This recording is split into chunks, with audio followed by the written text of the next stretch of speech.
All right, so here's how the Q&A segment is going to proceed.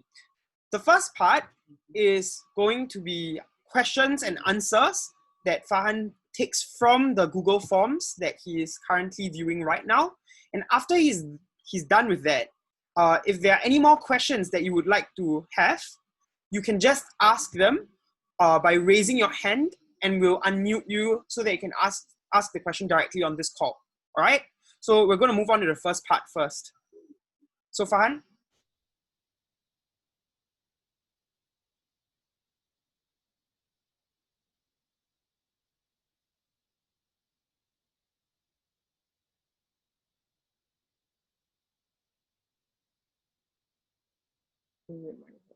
Okay, hi everyone. Yeah, so I'm just going to go through like the various questions that were asked during the lecture. So I've broken it up to several categories. So let's just look at the first one, which is questions relating to policy. So there was a question that asked what to do if the team cannot agree on a policy to run. And I think the first thing you need to ask yourself as to why there are some disagreements is to just question like what exactly is the disagreement about. Because if the disagreement is about what type of policy you want to set, there are obviously like a varying scales of policies within any debate round. So within a debate, there's something known as like a softline policy and like a hardline policy. So if you think about policies on a spectrum or the type of policies, it exists on a spectrum. So the soft line being an extreme end of one side of the policy, and a hard line being on the other extreme end of the spectrum of what a policy could look like. So I think I just want to give an example of what exactly I mean by this. So let's just assume that we're doing a debate motion about legalizing euthanasia.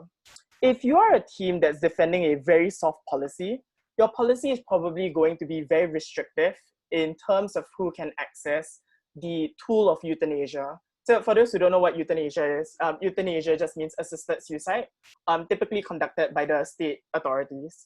So if you're running a softline policy with regards to legalizing euthanasia, you would probably have several tiers. So for instance, like you would probably only allow individuals who are suffering from terminal illnesses, so maybe let's say less than 3 months of life, to gain access to assisted suicide.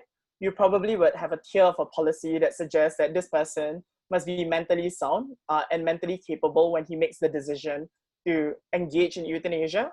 You would probably also have a tier of that model that suggests that mental suffering is not the same equivalent of a physical suffering. And therefore, even if you suffer from like bouts of depression, you probably cannot gain access to euthanasia as an option, as opposed to someone who's, let's say, suffering from like terminal cancer. So that's probably a very soft line policy because you're restricting it to a very select group of individuals who can use euthanasia as an option.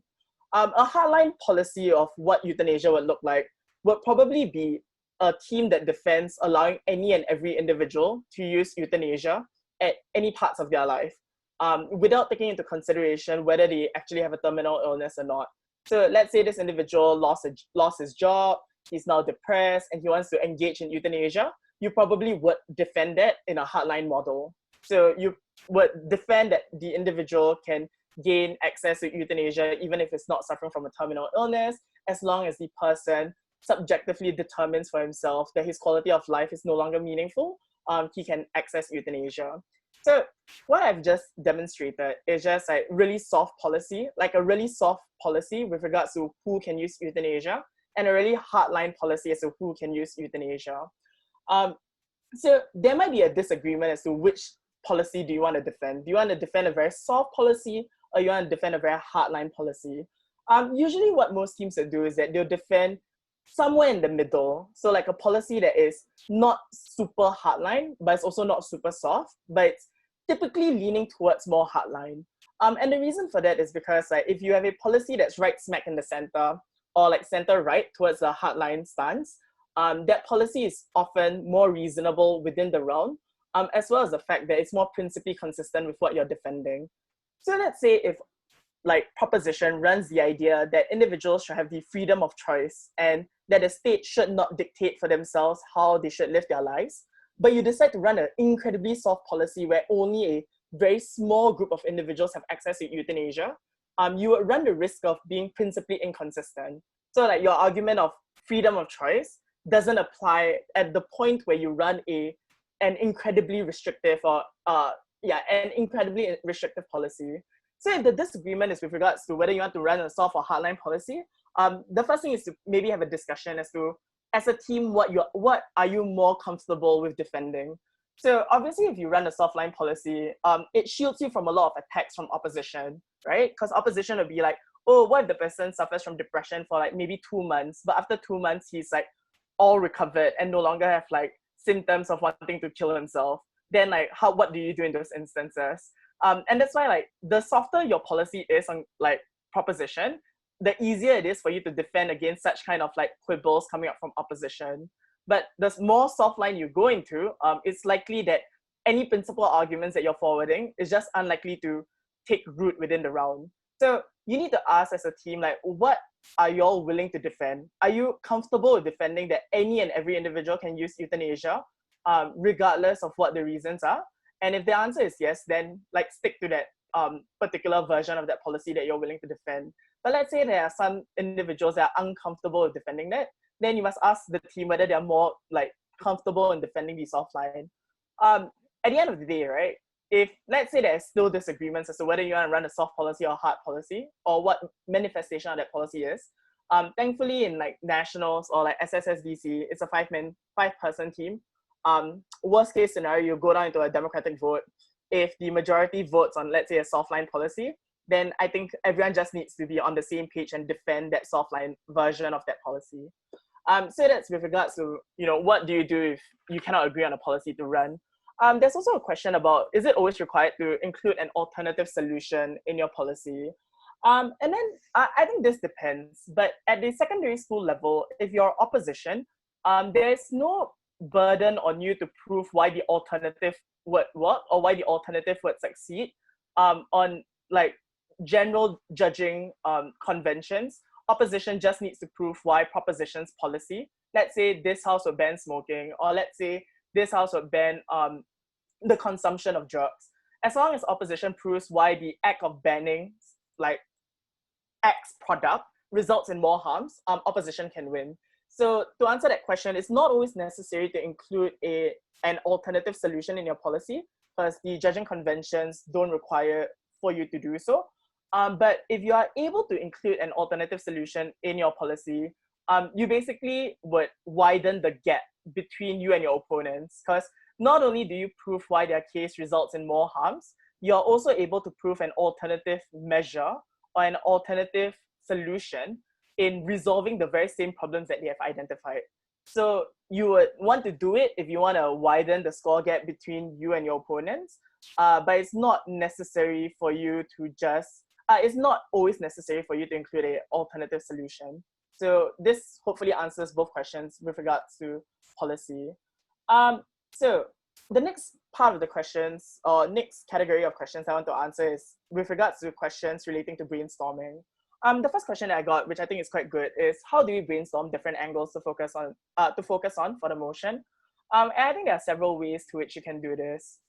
The first way to which you want to brainstorm different angles is perhaps to consider the different stakeholders that are involved within the motion. So within the motion, it's not like solely confined towards like two actors. It could potentially like involve like other stakeholders or other actors. So in the earlier example, we had this motion about this house to abolish single-sex schools. So obviously, like, you want to consider the various stakeholders that are involved in this motion.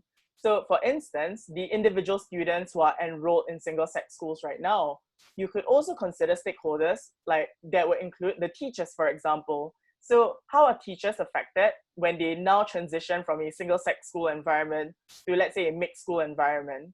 So this is with regards to like teachers who have been teaching in a single-sex school for like an extended period of time, or perhaps for their whole lives. Like, why is it significantly better when they are now moved to a mixed school environment? Perhaps you can say that like some teachers who have been teaching for a really long time in a single-sex school environment have certain preconceived notions or understanding as to how that particular sex ought to behave.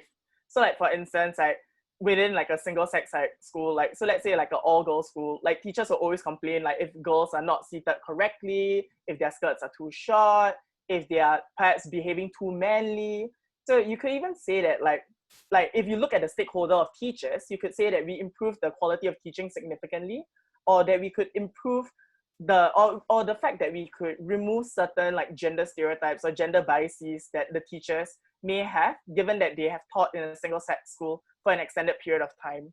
So thinking of the different stakeholders are very useful within a round. So look at the individual, look at the society, the people that are related to the individual. So on the motion about, let's say, legalizing euthanasia, you would obviously take into consideration the person who wants to engage in euthanasia. But if you want to think of a different angle with regards to the motion, you could perhaps think of how would the family members of the person deciding to take euthanasia feel about the entire process. So let's say person X wants to engage in assisted suicide, but the family of person X is very resistant and very upset that person X would even consider assisted suicide. So you obviously can run some arguments there to say that maybe the family's sentiments or wishes ought to be a point of consideration when we discuss whether euthanasia should be a tool to even be implemented to begin with. So in that instance, you're looking at stakeholders as just not the individual alone that's highlighted in the motion. You could also look at like broader entities. So like you could look at corporations, you could look at, let's say, different social movements, you could look at government entities, you can look at like broadly like how does this affect society as well. So that's just like different ways to which you can brainstorm different angles when it comes to any motion. You could also not just think of it in stakeholders, you can think of it in terms of like consequences and effects. So like obviously there are some arguments that prove why in the short term you would gain X amount of benefits, but in the long term we gain X amount of benefits as well. So let's say with regards to, let's say it's a motion about defending political parties over social movements in forwarding progressive rights. A proposition that's defending, let's say, the political party would say that we could perhaps try to make short-term gains as quickly as possible because policies have a very real effect on the lives of individuals. But you could also think of it in the long term, right? So in the short term, you might be able to create policies as a political party to resolve the problems that people might have. But you can also explain in the long term why this is a good thing when political parties engage in forwarding such policies. So the fact that is maybe for instance, you could argue that laws play a very important role in society, and people oftentimes formulate their own decision-making calculus based on the laws that exist within your own like country. So for instance, like countries that perhaps have laws that are discriminatory towards African American, as a country, when you see such laws, you're likely to believe that discrimination against African Americans is possibly justified. So that's the long-term change that you garner under proposition if you prove that you can achieve some degree of policy changes as a politician. So that's another way to which you can brainstorm. Like, don't just think of it in stakeholders, like in terms of stakeholders, you can look at it in terms of consequences and effects, like both short-term, long-term, and how exactly, like, what are the kind of benefits you can accrue both in both time frame. The other question that we had was about whether there are any tips to lead one to a best question to start brainstorming for an argument, rather than endlessly brainstorming on questions. So I think like if you want a very easy answer to that, I think like the best question to always ask yourself when you see a motion is just, what is the problem in this debate that requires a resolution or requires me to formulate a solution? And that's probably one of the best way to think of an argument in any round, basically. Because most debates, as I earlier mentioned in the lecture, would always have a problem. And your job in the round, basically, is to provide a solution to that problem. So hopefully that answers your question. But I do think maybe in training rounds or like training practices, the endless brainstorming on questions might be more useful first, because it comes with experience. The more you brainstorm like different types of questions, not only will it make your case like a lot more coherent and cohesive, but eventually when you get more experience in asking questions, you would typically jump to the best questions eventually. So in the starting out process, it's a bit slow when you're just brainstorming of as many questions as possible. But as you gain more experience as a debater, you will eventually be able to jump straight to what the best question is within the round. Another question about whether do I prefer to brainstorm more positively or negatively. I don't technically have a preference. I think both are okay. But if I have to choose a preference, I would say that my preference is to prove a positive case. So like I generally enjoy thinking of arguments or creating a case to prove why my case wins the debate as opposed to why my opponents lose the round. So for example, on a motion which talks about banning drug consumption or smoking or any kind of like social vices, on opposition, I would spend a considerable amount of time to explain why under our side, we have a solution or we have an alternative that can mitigate the problems of those vices that proposition talks about without having to resort to a ban. And the reason why I generally enjoy coming up with a positive case or brainstorming more positively is because I think that demonstrates your ability as a debater to be a lot more charitable in engaging the problem that proposition sets up as well.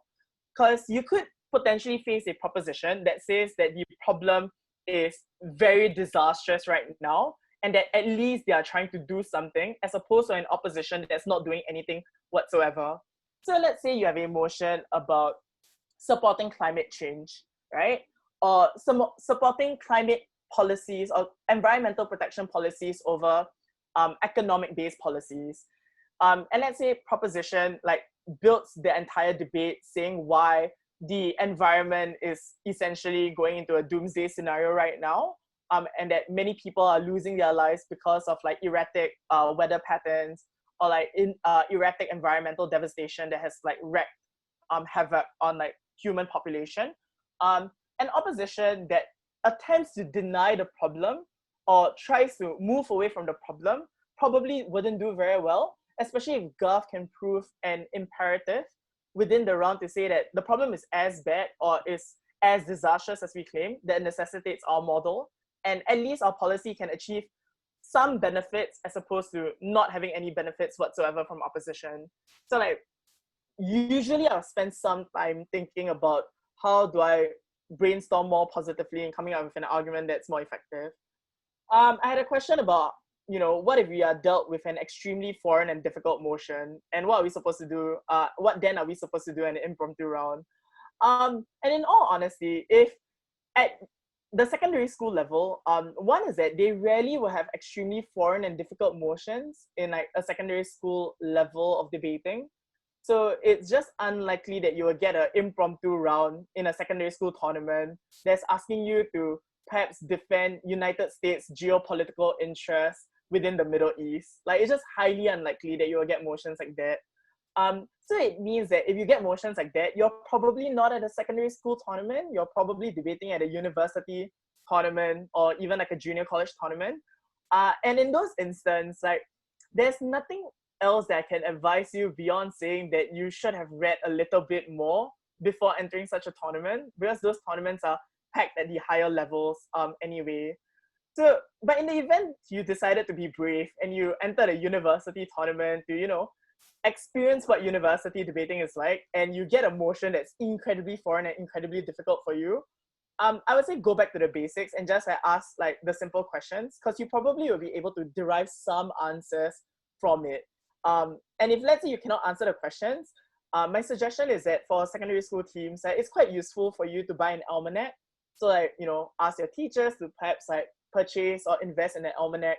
It'll probably be useful in most debating tournaments. In case those who don't know what an almanac is basically a very big book that lists down different statistics from different countries.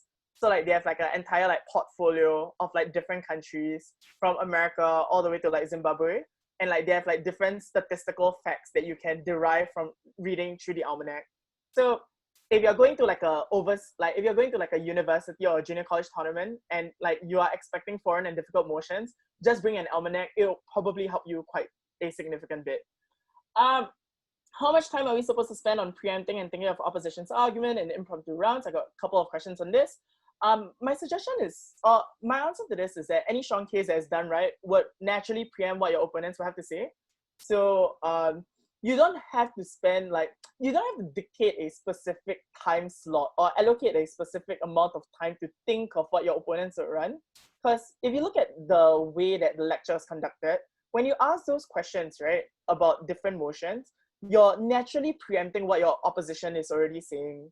So for instance, when we talk about the abolishing single-sex schools, and you ask a question which is, do we abolish single-sex schools immediately, or do we do it over a period of, an extended period? That question would allow you to preempt any opposition quibble, like right from the start. Because if opposition says like you abolish it immediately would result in like very disruptive like practices being changed, and this hurts students, like you would already preempt that when you ask yourself, how long do you want to take just to abolish single-sex schools? So like, I would say it's like a natural process. It's not necessarily like a process that is like a hard and fast rule. But assuming you really want to spend some time just preempting what your opposition is thinking about, my answer is perhaps spend like maybe 5 minutes to think about it. Because at the end of the day, like a preemption is only as effective as how strong the rest of your positive case is. And if the rest of your positive case isn't well built up, like you preempting the argument makes very little, or there's very little benefit for you to do that, as opposed to just running a good like case under your side. Then I have a couple of questions about what is the third speaker supposed to do during prep, since they can't work on arguments, or do we prepare rebuttals during prep time? So with regards to what third speakers are supposed to do, I think the preemption is basically what the third speaker does. So like the third speaker spends the bulk of prep time thinking about what are my opponents going to run, and one, does our case like necessarily resolve the problems or the arguments that opposition would run, and two is obviously thinking about how do you win the deadlocks that will arise in certain clashes or certain like rebuttals that your opponents would launch at you.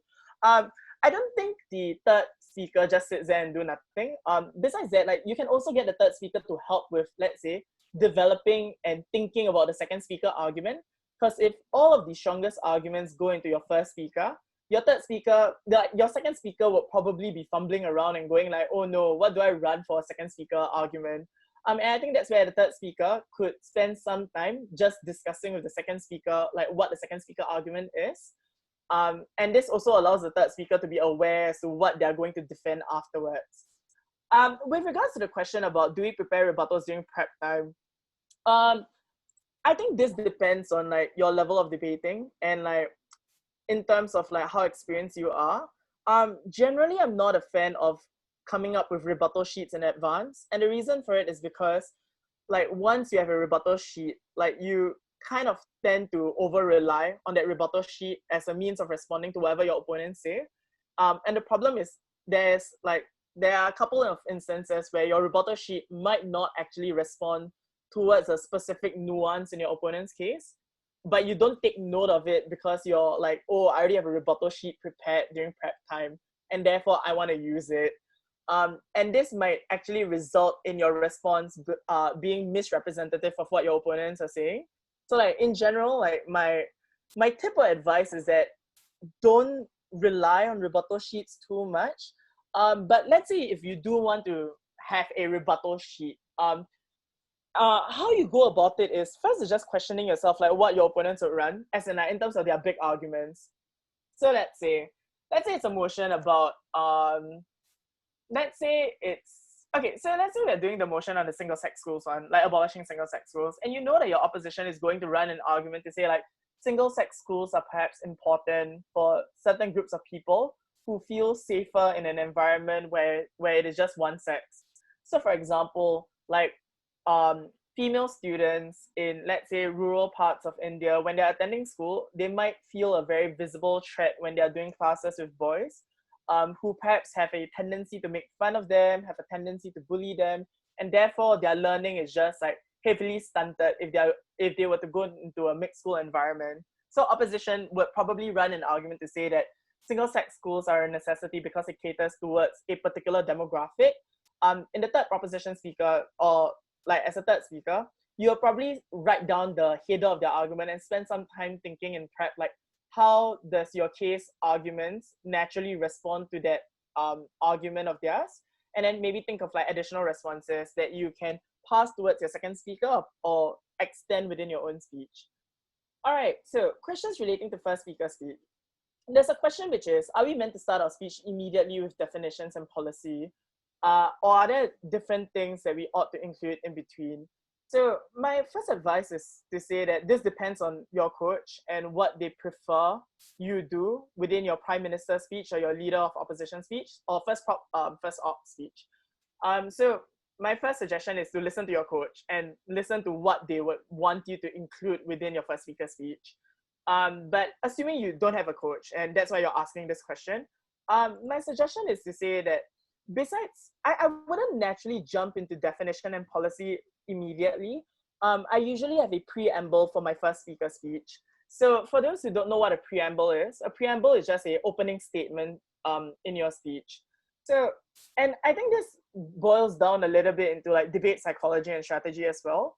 Because at JGs, for those who intend to participate at like SSSDC or have participated in SSSDC, you would recognize or you would realize that most of the rounds would start at like 7 p.m. onwards. And if you're in the third time slot, like your round will probably start at like 9 p.m. And like, if you think about it, like judges are so exhausted because like they've listened to 2 rounds before this, it's really late at night, and now they have to listen to your speech. What I think the preamble does like uniquely for the prime minister or like the first proposition speaker or the first opposition speaker is that it basically sets the context and it sets the direction of your team's case. So think of it as an opening statement to capture the attention of the judges, and it's to basically give them something that is not too dry.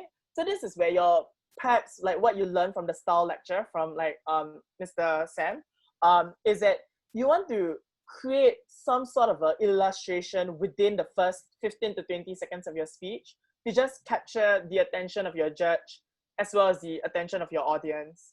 And within your preamble, you could do a problem setup, so you could illustrate the problem really quickly. So let's say if it's a motion about defending environmental policies, like my preamble would probably spend some time in the first 20 seconds just talking about how bad the consequences of environmental devastation look like right now, and how people on the ground are directly implicated as a consequence of like erratic weather patterns, right? So the fact that you have flash floods and like homes are getting destroyed, like your farms are getting like your farms are unsustainable because of like erratic weather patterns that like have extended period of droughts. People are losing their livelihoods because of this. The fact that like there is soil erosion or like there's land erosion, and that like houses that are built atop of cliffs are like literally just falling off into the ocean. Like all these are problems that you want to illustrate in the first 15 seconds or first 20 seconds of your speech. After that, you can like very well jump into definitions and policy. If there's anything else you want to include, you probably maybe want to be very clear about what your burden of proof is. And this nicely ties into my the second question that's asked, which is, what is a burden of proof? And the burden of proof is basically what your team needs to defend conclusively or argue conclusively to win. So for example, if you have to defend a motion saying that this also abolished the Olympics, you must explain why the harms of the Olympics are so definitive that there are no other alternatives to correcting it. So your burden in the round is not just to prove that there are harms to the Olympics. You need to prove why those harms are exclusive to hosting the Olympics and why those harms to the Olympics cannot be resolved by any other alternatives that opposition is suggesting, and that it can only be resolved when you abolish the Olympics. So that's your burden of proof within the round. And your arguments, to some extent, would be centered around defending this burden. I had a similar question, which is, what exactly is the yardstick? I think with regards to what is the yardstick, I'm unsure as to what exactly your idea of a yardstick is, but your idea of a yardstick is the same as a burden of proof. there's no fixed yardstick per se then, if your idea of a yardstick is the same as burden of proof. There's no fixed yardstick in any round unless the motion explicitly calls for it, because in most rounds, there could be a variety of problems that you could potentially identify as a team. And the yardstick within the round is based on what your team decides to identify as the biggest problem, and therefore developing a solution for it. So my suggestion is that my answer to this question is that there's just no hard and fast rule to this. You determine as a team your yardstick based on what you think your team is willing to defend and what kind of problems you exactly want to resolve. All right, the last category of questions that I've received, which is are mechanisms the same as solutions, and people who don't understand what a mechanism is. A mechanism is basically the process of a solution. And I'm going to answer this question about like premises as well. And then I'll use an example to explain both mechanisms and premises. So let's say you're doing a motion that explicitly requires you to evaluate how the climate change movement is working. Let's say the motion is the climate change movement has done more good than harm. If your proposition and you say that the climate change movement has done more good because environmental protection would result in saving more lives, the premise within the argument that you need to prove is that more lives are saved as a consequence of environmental protection. So you need to prove within your argument why the climate change movement has resulted in a net improvement of the lives of individuals, both maybe quantitatively or qualitatively. So you could perhaps say, let's say we, as a climate change movement, we managed to stop, like, let's say industries like factories or like oil industry, and this like actively reduces the kind of over pollution that's happening. Quantitatively, you save a lot of lives because like people who live near those industries generally have poorer health conditions. So like for instance in Indonesia, where they like burn like the different trees, or like when they burn the forest through like slash and burn techniques because they want to get like palm oil, like cities in Indonesia that live near like that particular problem will obviously suffer from extensive health conditions and therefore resulting in a shorter lifespan. So you can say quantitatively we save more lives because less people are likely to get the environmental harm that is a consequence of illegal environmental practices. So more people have an extended period of or an extended duration of life, and this is like objectively a good thing. So that's maybe a quantitative evaluation. A qualitative evaluation could just say that people live better lives, people can therefore more productive, they're less likely to fall ill due to whatever environmental related like illness or like hazard, and this also objectively a good thing for people. So that's the premise that you have to prove if you want to say why environmental protection saves lives. So what then is the mechanism in the argument? So the mechanism isn't to say that the environmental movement have saved lives, because that's the end point. The end point of the argument is that you want to prove why they save lives. So the mechanism, therefore, is to explain how the environmental movement arrived at the conclusion of saving lives or protecting people from environmental harms. So for example, you could say that the environmental movement is effective in enacting policy changes in protecting the environment, and they are able to do this through measures such as, let's say, social campaigning to raise awareness, and such as engaging in like disruptive protests, so as to force the governments to enact those policies. So those two are examples of like two different mechanisms as to how you arrive at the end conclusion. But you want to explain how those mechanisms have succeeded rather than listing them in a round. So this is where the details, this is where paying keen attention to the details are really important. So let's say you are debating and you tell the judge, and I'll give you two examples. So let's say you tell the judge that environmental movement have succeeded in fighting for environmental legal protection through policies of campaigns and through policies of protests, and that's all that you say. This isn't a compelling argument, or it isn't very persuasive, because you're not explaining to the judge how the mechanisms of a protest or how a mechanism of a campaign is effective in lobbying for change. So a stronger team would explain the mechanism. So they would explain through processes of campaigning where they are able to raise the awareness of environmental harms and environmental devastation. They are able to convince and persuade ordinary laymen or individuals who are presently apathetic to understand why environmental harms have a very real consequence on them, even if they do not feel it immediately, right? And that's why when individuals now understand through processes of campaigning that the environmental concern is something that they should be concerned about as well, these individuals are more likely to go towards their member of parliament or go towards their own constituencies to ask their like representatives to surface these kind of like concerns with regards to the environment towards the government. So if you notice like the difference, right? The first one merely says that campaigns increases awareness. In the latter example or like latter illustration that I gave, I explained to you why campaigns are so effective in persuading individuals who are presently apathetic. And I explained what individuals are likely to do once they are convinced by your campaigns. So let's say protests as well. A proposition team that is not very good, or perhaps is not very good at explaining the details, would probably just say environmental movements are able to garner for change through disruptive like protests that force the government to listen to them. So that's just listing like protests as a mechanism. A stronger team will explain how the protests look like and why the protest is going to succeed against the government. So for example, a stronger team would say, environmental movements have also engaged in very disruptive protests in forcing the government to change their policies.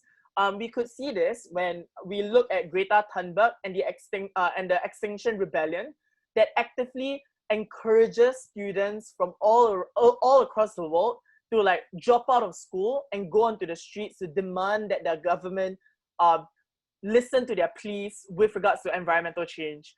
Or the fact that protests can actively hurt the economic activity within a country. So for example, if you look at Hong Kong protesters actively protested within like economic regions or within like areas where there were like huge economic activities. So they went to the airports, they actively like protest on like the air lanes so that planes are not able to land. They went to like the rich business street in Hong Kong so that they are able to actively protest there, so that people, so that the government would feel the hurt of their economic activity being disrupted. So if you listen to the former and you listen to the latter is a lot more persuasive because you're explaining to the judge how this mechanism is going to work and why this mechanism is likely to succeed. So this basically answers the question as to how do you prove why those mechanisms will result in the solution that you envision within the round. So hopefully this answered the question with regards to what exactly is a mechanism and how exactly do you identify a premise.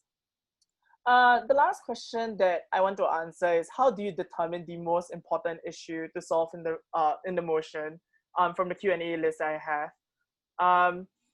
I think the last thing that I would have to say here is that if you like, there's no hard and fast rule as to how to determine the most important like issue in the round. I do think like this comes with experience, and that it's basically a trial and error process. So like the first few times, like you might not get what is the most important issue in the round, but as it goes on, hopefully it gets easier for you. All right, I'm done with a lot of the questions that were from the Q&A segment. So now I would quickly take questions from the floor if there's any. If you have a question, what you can do is you can raise your hand and I'll unmute you, and after that you can just voice the question. We'll be taking questions till about 4:55 and then we'll have to wrap up from there.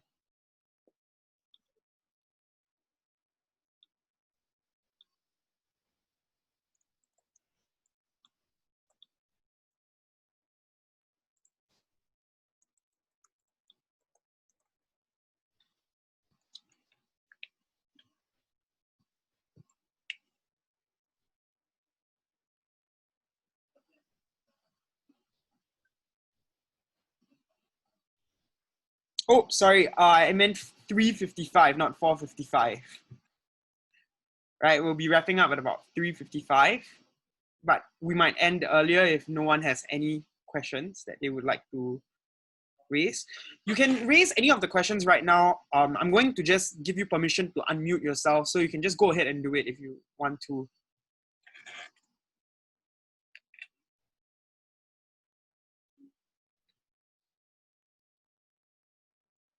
Any questions?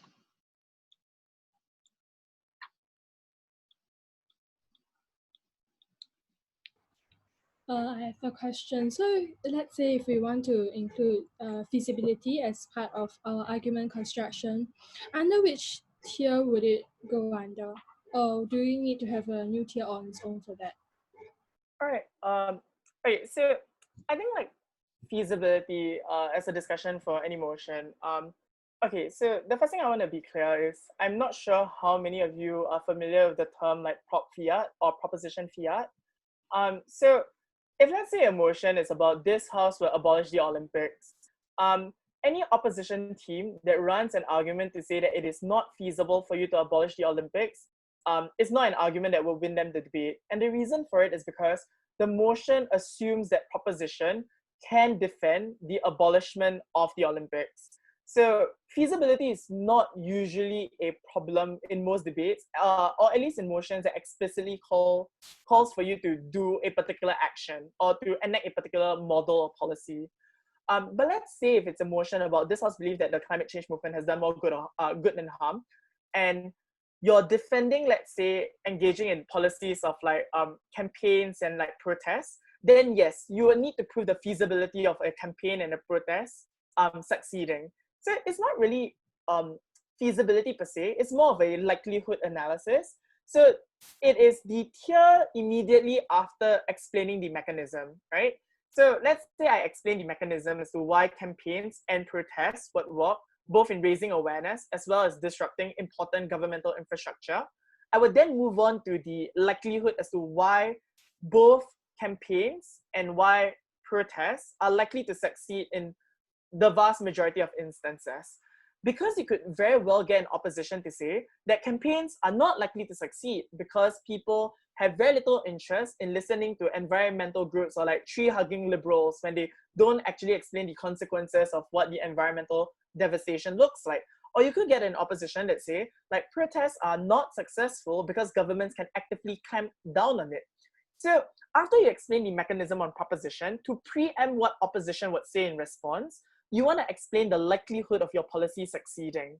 So you want to explain why is it likely that that policies or processes of campaigns and protests would succeed in the vast majority of cases, and why even if there's some government opposition or a government that opposition talks about that will clamp down on this movement, why they would still succeed in spite of the government clampdown. So this is probably more in line with explaining why the policy is feasible, or like the action that you want to take is feasible or more likely. You would insert this as a tier of analysis right after you explain the mechanism as to how you want to create change within the society or within the movement or within the motion that you're talking about. So hopefully this answers the question that you have. Okay, so for feasibility, it will be generally the format will be something like this policy is say feasible because it is I don't know, easy to carry out or impact people on a greater level, so it has a greater chance of succeeding. Yeah.